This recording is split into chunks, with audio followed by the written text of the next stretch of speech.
Listen, people can say whatever they want about the Suicide Squad Isekai, but this is an insanely fun show that just dropped the plot twist at the literally last few seconds of this episode that changes the entire perception of what's been going on with this war. Now, my assumption is, based on what we can tell, everyone knows now that the Queen is possessed. Mind control's been on the table for a hot minute, people thinking she's been manipulated to keep the war going, but it actually feels deeper than that. I'm almost positive what we saw in the reflection of the mirror when the princess walked in and saw her mom walk past the mirror is most likely either the ruler, or if not the ruler of the side they're fighting against, it's a minion of that side, which means the enemy at face value that humanity is like, you know, trying to fight against is actually impersonating the Queen, which keeps the war going, and if anything, probably just wants to either eliminate humanity slowly from the inside, or just cause them to progress in a way that will benefit them long term. Which actually explains why she's so frustrated when the Suicide Squad end up actually succeeding and preventing things from occurring. That's actually an insane plot twist in an episode that was just downright fun, with some of the best comedy, some of the most emotional whiplash. I mean, how often can you have a show where Clayface can get his head blown off and...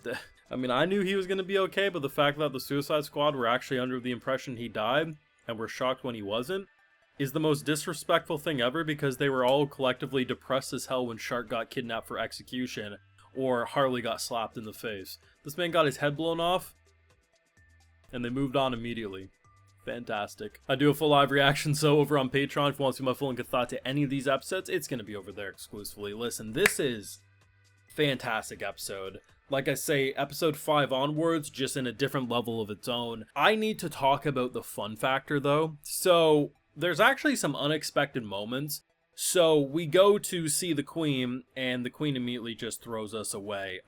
Some asshole decides to slap Harley, not knowing that the only person who can physically abuse her is, of course, the Joker, and they all immediately just freak out. Shark eats a fool, which is fantastic.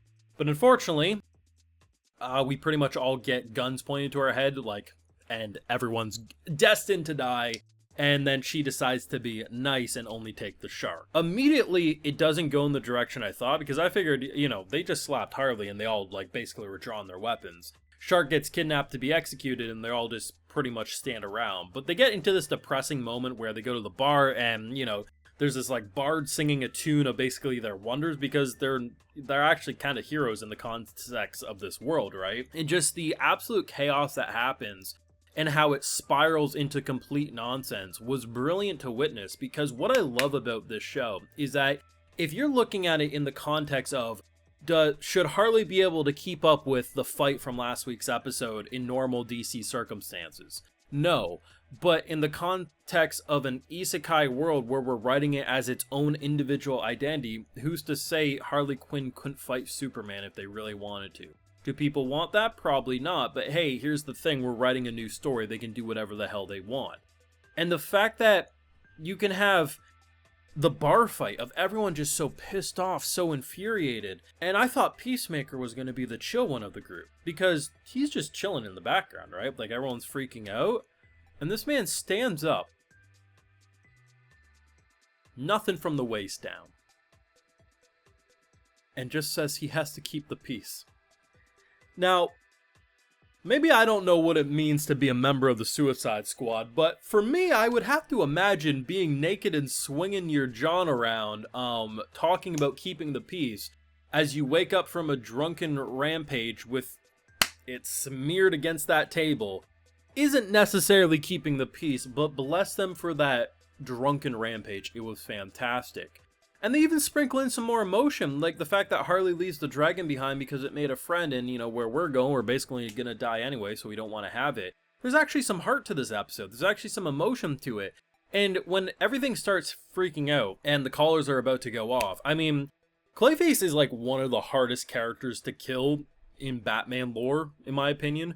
I mean, I'm not the biggest knowledge of it, mind you, but, like, Batman needs some insane like preparation if he really wants to keep this guy down for the count. So the idea of blowing his head off, you knew wasn't gonna, like, he basically can move his vital organs around, but even then it's like he wasn't gonna go out. But it was unexpected when they all seemingly were about to explode, and only like they all looked like they were gonna go off at once, but then it was only Clayface. So I'm kind of wondering if she did that on purpose. Like, obviously Clayface wasn't gonna die from a simple explosion, so I wonder if it was kind of destined to give them that one last push maybe, or if it was just she randomly pressed a button and said good luck. But we have 24 hours. They definitely, with the way they end this episode, make it feel like they do want to end this show by episode 10, but a part of me still is questioning if, like, by the end of episode 10 they're gonna drop some crazy cliffhanger like Joker's been in this world this whole time or something and they want to do a split core. I don't know. But either way, I'm very, very impressed with where the show has developed. If you're trying to look at it as, does this make sense in terms of every other DC comic I've read with these characters in it, left disappointed. But if you walk in saying, this can just be a different author's take in a weird way that's never going to exist again, it probably will only exist for 10 episodes, and you walk in, like, I mean, with how often Clayface is literally talking about this being an isekai, it's pretty self-aware on how silly it is. You do get something that's actually incredibly fun, and we're getting into the thick of it, and it's feeling like there's actually payoff. The big question I had was why this queen was the way she is, and the end of this episode absolutely clarifies that for me 110%. I mean, it's not looking good at the moment, and I think in a way, if you committed to killing Shark, you committed to killing Clayface, like, you know, there's definitely ways to actually make this even more memorable, but having them just dumbfoundedly being like, oh shit, we thought you were dead, like, he wasn't even being mourned, man. I think they were more thinking of Peacemaker just casually walking around the bar naked than they were of this man's head being blown apart, and the way they detailed even, like, his spine and, like, the mud was just so creepy. Honestly, Clayface is, like, the best part of the show.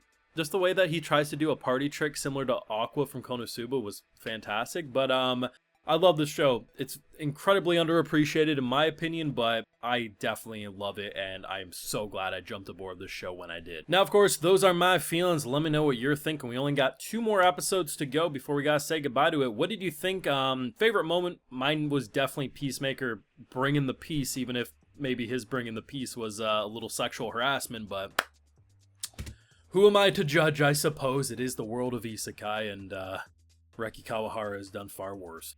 Let me know your thoughts, though, down below. Be sure to leave a like if you enjoyed, subscribe if you're new around here, of course, ring that bell, and like I mentioned, we got those full live reactions over on Patreon, and hey, while you're over there, I'll also give you a video shout-out. So today we got Ryan49, Lupus Regina Beta, Joshua Emeger, Kanata, Keratin Thomas, and Torvac. So I appreciate the support, everyone. Please take care, and y'all have a good one.